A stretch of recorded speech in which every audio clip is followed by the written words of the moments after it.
DK. Shivakumar journey ನೋಡಿದವರಿಗೆ ಅವರ ಮಹತ್ವಾಕಾಂಕ್ಷೆ ದೊಡ್ಡದು ಅಂತ ಅರ್ಥ ಆಗುತ್ತೆ. 1985ರಲ್ಲಿ ಕಾಂಗ್ರೆಸ್ ಟಿಕೆಟ್ ಪಡೆದು ಸಾತನೂರಿನಲ್ಲಿ ನಿಂತ ಡಿ.ಕೆ. ಶಿವಕುಮಾರ್ ಎಚ್.ಡಿ. ದೇವೇಗೌಡ ವಿರುದ್ಧ ಸೋತಿದ್ರು. ಸೋಲಿನ ಮಾರ್ಜಿನ್ 15,803 ಮತ.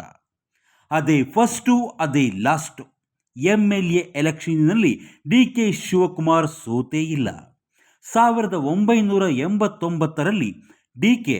ಮತ್ತೆ ಸಾತನೂರಿನಿಂದ ಎಂಎಲ್ಎ ಆದಾಗ ಅವರಿಗೆ ವಯಸ್ಸು ಕೇವಲ 27. ಕಿರಿಯ ವಯಸ್ಸಿಗೆ ಶಾಸಕರಾಗಿ ಗೆದ್ದ ಡಿ.ಕೆ.ಗೆ ಈಗ 63 ವರ್ಷ. ಈ 63 ವರ್ಷದಲ್ಲಿ ಅವರು ವೈಯಕ್ತಿಕವಾಗಿ ಸೋತಿದ್ದು 2 ಬಾರಿ. 2002ರಲ್ಲಿ ನಡೆದ ಲೋಕಸಭೆ ಬೈ ಎಲೆಕ್ಷನ್ನಲ್ಲಿ ಅಷ್ಟೇ. ಬೈ ಎಲೆಕ್ಷನ್ ಸೋತಾಗಲೂ ಅವರು ಶಾಸಕರಾಗಿಯೇ ಇದ್ರು. ಹೀಗಾಗಿ ಒಮ್ಮೆ ಗೆದ್ದ ನಂತರ ಅವರು ಶಾಸಕರಾಗಿ ಸೋತೇ ಇಲ್ಲ. ಸಾತನೂರು ಕ್ಷೇತ್ರ ಕನಕಪುರವಾಗಿದೆ, ಡಿ.ಕೆ. ಸೋತಿಲ್ಲ. ಆದರೆ ಅದೇ ವಿಷಯವನ್ನ ಸಿದ್ದರಾಮಯ್ಯ ಅವರಿಗೆ ಅಪ್ಲೈ ಮಾಡೋಕೆ ಆಗಲ್ಲ. ಒಬ್ಬ ಜನಪ್ರತಿನಿಧಿಯಾಗಿ ಡಿ.ಕೆ.ಗಿಂತ ಸಿದ್ದರಾಮಯ್ಯ ಕೇವಲ 2 ವರ್ಷ ಸೀನಿಯರ್. ಸಿದ್ದರಾಮಯ್ಯ ಅವರು ಒಟ್ಟಾರೆ 9 ಸಲ ಗೆದ್ದು ಶಾಸಕರಾಗಿದ್ದಾರೆ. 5 ಬಾರಿ ಸೋತಿದ್ದಾರೆ. ಜನತಾ ಪಕ್ಷ, ಜನತಾದಳ, ಜಾತ್ಯತೀತ ಜನತಾದಳಗಳಲ್ಲಿ ಸೋತಿದ್ದಾರೆ, ಗೆದ್ದಿದ್ದಾರೆ. ಸಚಿವರಾಗಿ ಡಿಸಿಎಂ ಆಗಿದ್ದ ಸಿದ್ದರಾಮಯ್ಯ 2006ರಲ್ಲಿ ಕಾಂಗ್ರೆಸ್ಸಿಗೆ ಬಂದರು. ಕಾಂಗ್ರೆಸ್ಸಿಗೆ ಬರೋಕ್ಕೂ ಮೊದಲು ಅವರು ಡಿಸಿಎಂఏ ಆಗಿದ್ದರು. ಡಿ.ಕೆ. ಶಿವಕುಮಾರ್ ಸಾತನೂರು ಮತ್ತು ಕನಕಪುರ ಬಿಟ್ಟು ಬೇರೆ ಕಡೆ ಹೋಗಿಲ್ಲ. ಆದರೆ ಸಿದ್ದರಾಮಯ್ಯ ಮೊದಲಿಗೆ 1980ರಲ್ಲಿ ಮೈಸೂರಿಂದ ಲೋಕಸಭೆ ಎಲೆಕ್ಷನ್ನಿಗೆ ನಿಂತು ಸೋತರು. ಸೋಲಿನ ಅಂತರ 1,87,000.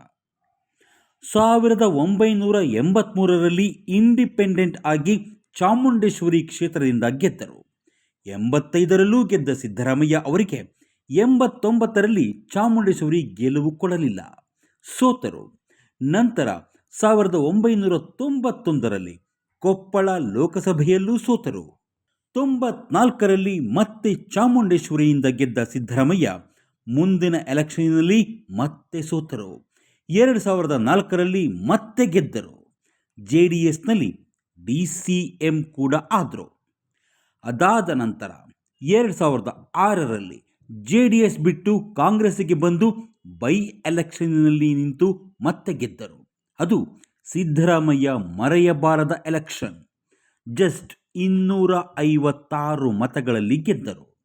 ಅದಾದ ನಂತರ ಚಾಮುಂಡೇಶ್ವರಿ ಕ್ಷೇತ್ರವನ್ನೇ ಬಿಟ್ಟ ಸಿದ್ದರಾಮಯ್ಯ ಪಕ್ಕದ ವರುಣಾ ಕ್ಷೇತ್ರಕ್ಕೆ ಬಂದರು, ಗೆದ್ದರು, ವಿರೋಧ ಪಕ್ಷದ ನಾಯಕರಾದರು.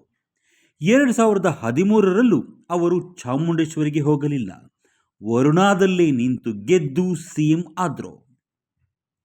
2018ಕ್ಕೆ ಮತ್ತೆ ಚಾಮುಂಡೇಶ್ವರಿಗೆ ವಾಪಸ್ ಆಗಿ ವರುಣಾದಲ್ಲಿ ಮಗನನ್ನು ಗೆಲ್ಲಿಸಿಕೊಂಡರು.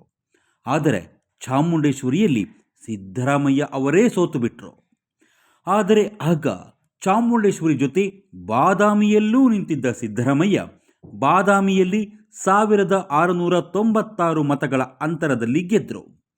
ಆಗಲೂ ವಿರೋಧ ಪಕ್ಷದ ನಾಯಕರಾದರು.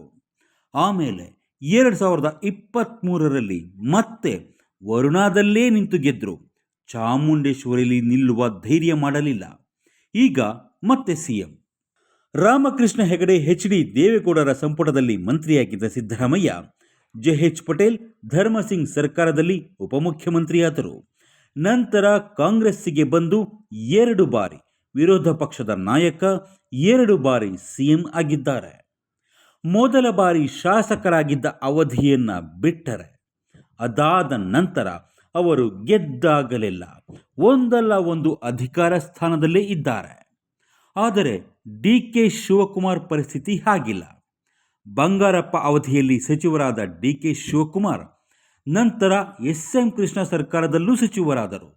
ಧರ್ಮಸಿಂಗ್ ಅವಧಿಯಲ್ಲಿ ಡಿ.ಕೆ. ಶಿವಕುಮಾರ್ ಅವರು ಮಂತ್ರಿಯಾಗದಂತೆ ದೇವೇಗೌಡರು ತಡೆ ಹಾಕಿದರು.